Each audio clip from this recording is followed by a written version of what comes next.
What's happening, everyone? Steve here, Cars with Steve, and today I'm going to show you how to use Sync4 inside of the 2021 Ford F150 XL. So this is the base truck, so it's not quite as fancy as what we'll see in the XLT and the Lariat, but just knowing that we've got some flexibility and some things that are new inside of the 2021 version of the F150. If you have any questions, drop down in the comment section below and let me know, but let's dive into it and have a little bit of fun.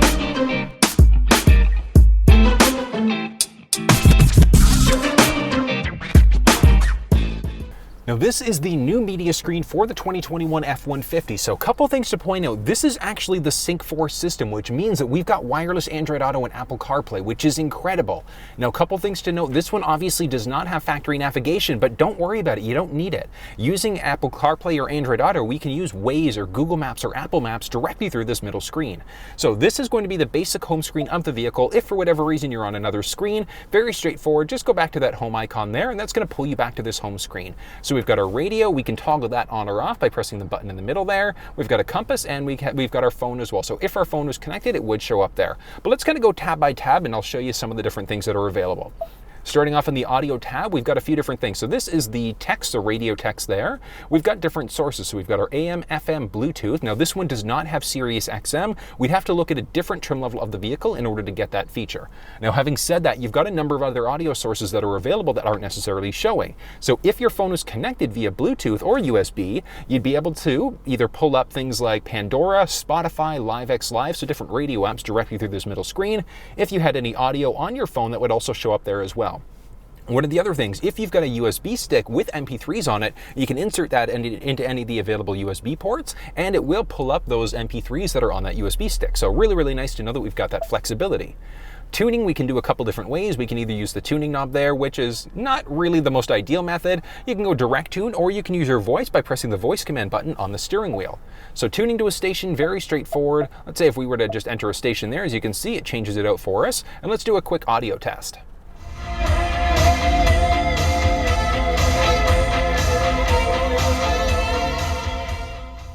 Okay, for a stock system in an XL version of the F-150, that is pretty damn good. So definitely something to consider, that you've got some great audio quality inside of this thing.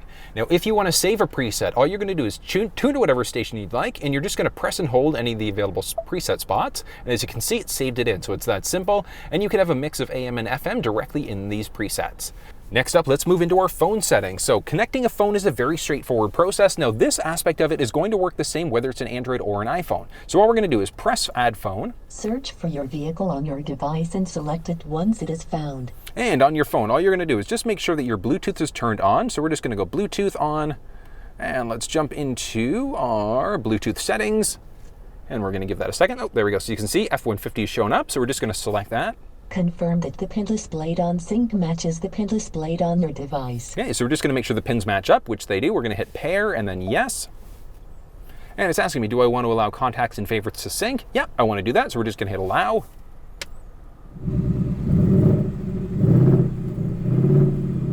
For your safety, please stay alert to changing road conditions and use Sync's voice-activated features while your vehicle is in motion. Okay, so we are connected. Now, a few other things.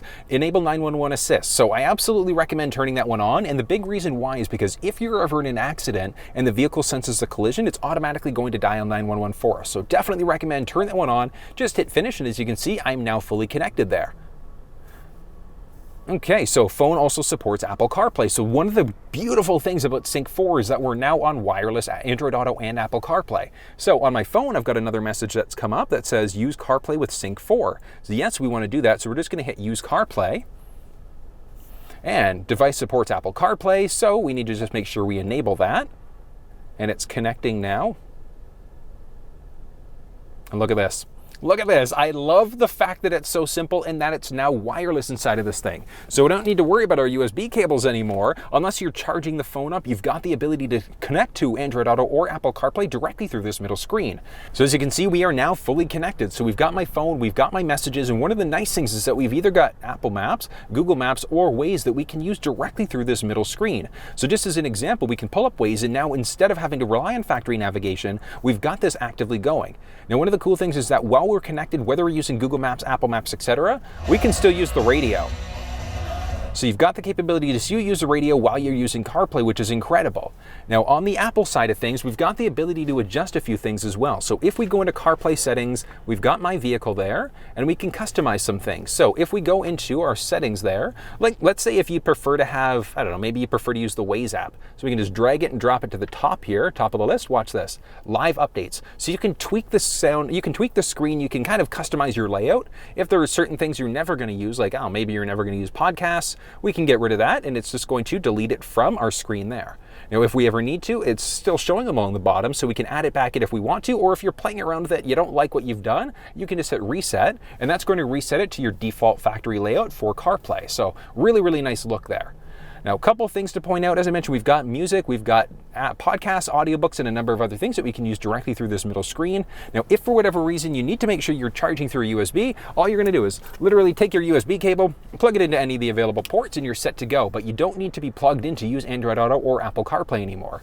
Now, if for whatever reason we need to get back to the home screen, all we're going to do is press forward, and as you can see there, it's brought us back to that Sync3 home screen, or Sync4 home screen, I should say. We can kind of do a hot press in order to get into certain apps. Now, if for whatever reason we need to get rid of Apple CarPlay or disconnect our phone, we're just going to go into settings. We've got my phone list, and as you can see there, we've got my phone. So we're just going to click into it, and we've got a few things. So we've got Apple CarPlay that we can easily disable if we need to, and we've got some basic phone settings as well. So we've got my ringtone that we can set and a number of other things. Now, if for whatever reason we ever need to get rid of my phone, so if you want to disconnect it, you can press this garbage button along the top, and we can completely remove the phone from the vehicle. And that's going to be the basics of adding Apple CarPlay and setting up an iPhone inside of this F-150. Adding an Android device is essentially the exact same process. So what we're going to do is just make sure we're on our car's Bluetooth, or on our phone's Bluetooth. On the vehicle, we're just going to hit Add Phone. Search for your vehicle on your device and select it once it is found. Okay, so same thing. We're just waiting for the F-150 to pop up there. Let's do a quick scan. Okay, perfect. F-150 is available, so we're just going to press the F-150 button there.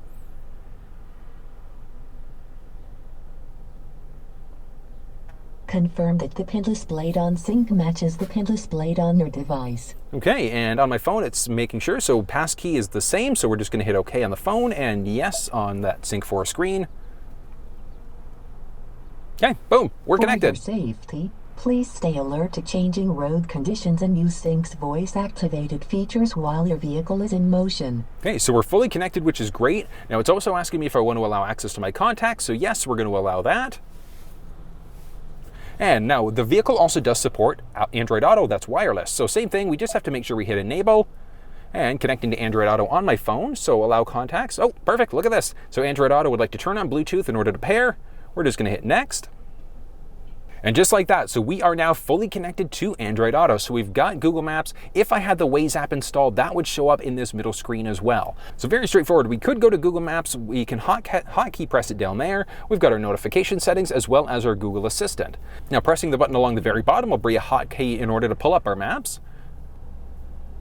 And as you can see there, we've got a number of different settings. So we can look at traffic, satellite, guidance, audio, and route options, and a number of other things. Pressing this button again will bring us right back to this middle screen instead. So same thing on the Apple side of things. If we ever need to get back to the original Sync4 screen, we're just going to press the forward button. And then that's going to bring us back to this middle menu. And then same thing to relaunch into Android Auto. We're just going to press the button there. And we are now fully connected again, bringing us back to the home screen. Now, if we ever need to remove a phone from the vehicle, whether it's an Android device or an Apple device, it's very straightforward. So we are, as of right now, connected. So if we go back to our sync button there, and we're just going to hit settings, and from there we've got our phone list, and as you can see there, we've got my iPhone that I connected earlier, and we've got the Galaxy device that's now currently connected. So same thing, we can either toggle off Android Auto, so if we want to be charged up or if we want to be connected without using Android Auto, we can easily disable it, or we can just press the trash button in the top right, and we can completely remove this phone from the vehicle. As you can see there, we go back to our phone list again, and the Galaxy is now disconnected. It's really that simple. Okay, now moving back, so we've got our basic phone settings. We've already covered that one off. We can reconnect easily to the phone if we need to. So it's going to take a second there, but we're now, again, same thing, fully disconnected. We've got my favorites, calls, contacts, etc. Moving into apps. So certain apps will work directly through this middle screen. Moving into our settings. We've got a number of different vehicle settings that are available. So let's go tab by tab as well. Starting off, we've got our sound settings. So sound, we've got the ability to change our treble, mid-range bass, balance or fade, or our speed compensated volume. Moving into our clock, so if we need to adjust our clock, we can do that a few different ways. So in settings under clock, or if we're on the home screen, we just press the clock button at the top, and as you can see, that launches it right into those settings as well. We can either increase or decrease an hour or a minute, change between AM and PM, and switch up to that 24-hour military time instead. And then we've also got our auto time update. So I always recommend keeping that one on as well. We've got my phone list, which we've already covered off, and connectivity. So the vehicle itself is equipped with the ability to do over-the-air updates, so that's one of the really, really nice things. We've got some different connected vehicle features, so if we click on that, so we've got vehicle connectivity on or off, and we've also got some other things. So Sirius XM with 360L. So the vehicle itself is equipped with a few different things, so you would need a plan through Sirius XM in order to be able to access some of the features. Bluetooth, we can toggle Bluetooth on or off if we'd like to. Wireless app protection, so some apps will work directly through this middle screen as well. And then we can manage our Wi-Fi networks at home. So if we wanted to connect on our Wi-Fi network at home, that's where we would go, and we can view available networks. So really, really nice if you want to do updates over the air at home. Moving into our radio. So radio, we've got our radio text and then preset pages. So preset pages, I always recommend maxing that one out. So if we go to 6 pages, I'm going to show you what happens there. Moving back into audio, so as you can see there, we've now got 30 individual presets that we can save. So if you're a heavy user of AM, FM, etc., you'd have the ability to program in a ton of different codes there, or a ton of different stations, I should say. Moving into some basic vehicle settings. So we've got our onboard modem serial number, remote start. So this vehicle, obviously looking at the fob, it was very basic, does not have remote start as a default. Now, having said that, if you get remote start installed there, you can remote start either through the little fob, or you'd be able to remote start through your cell phone using the Ford Pass app. Does remote start active? Yes or no? And if you activate it, so if you use remote start, what happens? Climate control settings, so we can either go auto or to our last settings. Duration, either 5, 10, or 15-minute start. And we've got our wipers now, so setting there, so courtesy wipe. So if we've got our windshield wipers going, with the courtesy wipe, after it's cleared it off, it's going to take a second or two, and then it's going to wipe one more time. So it's essentially just getting rid of any sort of excess water that might be there. Lighting, so we've got some different options for vehicle lighting. So we've got our auto high beam settings. I always recommend keeping the auto high beam setting on, and the big reason why is because if the vehicle senses it's too dark, it's automatically going to flip your high beams on for you. If it recognizes an oncoming vehicle, it's automatically going to dim them before turning them off, and then it'll flip them right back on again. So definitely recommend keeping that one turned on. Our auto lamp delay, when we go to lock the vehicle, do the lamps stay on for 10 seconds, 20 seconds, 120 seconds, or do they just turn off? And that's going to be the basics of the vehicle settings. Moving into some general settings now. So general settings, we've got our language, so English, Spanish, or French, Celsius and Fahrenheit, kilometers and liters per 100 or miles per gallon. We've got PSI into the touchscreen beep that we're getting here. If you're not a fan of that beep, we can turn that off easily just by toggling that switch on or off. And we've also got a few different things. So the reset button is going to be the big one here. So if your Ford Pass app is giving you issues, all you're going to do is do a reset. If you're selling your vehicle, or same thing, if it's giving you any sort of issues, you want to bring it back to your factory defaults, we're just going to go master reset. And then that's going to bring us back to factory default. So it's going to get rid of any settings that you might have saved on the vehicle. And that's going to be the basics of our general settings. Moving into our system updates. So I do recommend keeping the automatic system updates on and connect through Wi-Fi at home, because when the vehicle senses that there's an update available, it's automatically going to download that for you. 911 assist, we've already covered that one off. So if the vehicle senses a collision with your phone connected, it's automatically going to dial 911 for you. We've got some mobile apps that will work directly through this middle screen. So our Android app's going to be available via USB, and then our mobile app's going to be available in general. So we're going to hit mobile apps for a second there, and I want to show you something. So if we jump back into our app screen now, so we've got a few other ones. So LiveX Live is a radio app. So certain apps will work directly through this middle screen. The display, so this thing is nice, it's big, but some people might find it's a little bit too much. So you've got the ability to turn the display off if you want to, finger press in order to bring it back to life, or we can go to a calming screen where it's just the date and the time instead. Same thing, finger press in order to bring that to life. We've got our brightness and then our mode. So as of right now, it's in auto. So in auto mode, it's automatically going to flip us between our daytime or our nighttime mode, depending on how bright it is outside. So we're in the daytime mode right now. So if we flip out to nighttime instead, it's a beautiful blue look. Like, look at this once it's fully done updating. Look at this. Look at this mode. I love it. I love blue, love the look of this thing. So I would personally keep it in this mode all the time, but it's a matter of preference. Daytime mode is going to keep us in that lighter mode all the time. Nighttime is going to keep us in the nighttime. And the auto mode is going to switch between the daytime or the nighttime mode, depending on how bright it is outside. All right, next up we've got our valet mode. So valet mode gives us the ability to lock out this screen. So we enter a 4-digit number and then nothing is going to be selectable there. So the screen literally is locked out. You can turn the truck off, turn it back on again, and you'd still have to enter a 4-digit number in order to unlock the screen. So definitely useful if you're going to be using a valet driver or just for general security purposes as well. We've got the ability to easily select between different navigation sources and different available apps through our phone. So you can see there, the only one on my phone that we can use actively is going to be Waze. And we've got vehicle hotspot. So the vehicle itself is equipped with an onboard modem, and we can use it as a wireless hotspot for up to 10 devices. So you do need a data-only plan through your cell phone provider in order to be able to do that.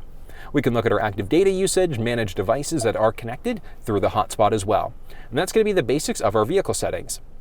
Moving into some of our vehicle features now. So we've got some basic of driver assistance settings. So driver assistance settings, auto hold. With the auto hold setting turned on, if we're stopped, so we come to a complete stop, we can take our foot off the brake and it's going to hold the vehicle in place.